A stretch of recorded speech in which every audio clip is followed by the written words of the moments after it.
அழகாக இருக்க அன்னபூர்ணிக்கு அழகான ட்ரெஸ். முதல்ல சிலையில் எங்கே ஹோல்ஸ் இருக்குதுன்னு பார்த்துக்கோங்க.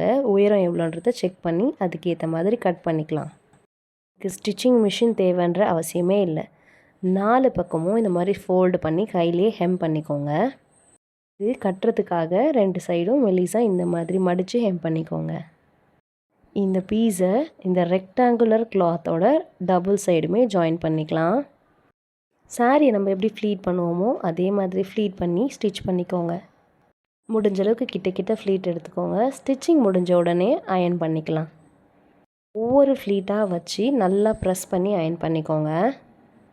இப்போது சாமிக்கு போட்டு பார்த்துடலாம்.